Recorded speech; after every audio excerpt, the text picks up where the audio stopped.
So hello guys, आज हम shoot करने वाले हैं ग्रेविटेशनल फोर्स के बारे में। ऊपर दो लोग खड़े हैं जहाँ पे उनके हाथ किसका फोर्स ज़्यादा लगता है। अगर नीचे ग्रेविटेशनल फोर्स लगता है तो ग्रेविटेशनल फोर्स हर एक ऑब्जेक्ट के ऊपर सेम है या डिफरेंट है, या फिर हर एक ऑब्जेक्ट के ऊपर अलग अलग ग्रेविटेशनल फोर्स लगता है। पहले नीचे कौन आता है?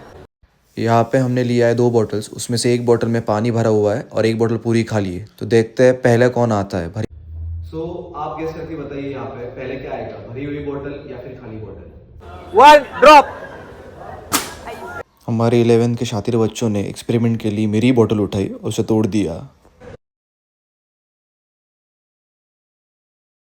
ऐसा क्यों हुआ कि दोनों बॉटल साथ में आ चुके थे नीचे? बिकॉज यहाँ पे जो ग्रेविटेशन है वो सारे के सारे ऑब्जेक्ट्स के ऊपर सेम लगता है। Gravitation independent of mass. कोई भी मास है, कितना भी मास है, हमें डजंट मैटर, बिकॉज ग्रेविटी है वो सारे ऑब्जेक्ट्स के ऊपर सिमिलर रहती है, सेम लगती है। यहाँ पे सारा का सारा जो गेम है that is of air resistance. Actually आप लोग अगर देखोगे दोनों बॉटल्स का जो बेस है दैट इज ऑलमोस्ट सिमिलर। इसकी वजह से जब नीचे बॉटल आ रही थी तो यहाँ से एयर उसके ऊपर लग रहा था, तो सारी की सारी जो एयर है वो दोनों के बेस के ऊपर लग रही थी। दोनों का बेस जहाँ पे ऑलमोस्ट सेम था, इसकी वजह से जो एयर रेजिस्टेंस था वो भी दोनों के ऊपर सेम लग रहा था। इसी की वजह से जब बॉटल नीचे आ रही थी दोनों के ऊपर सेम एयर रेजिस्टेंस था, और ग्रेविटी तो वैसे भी सारे मास के ऊपर सेम लगती है।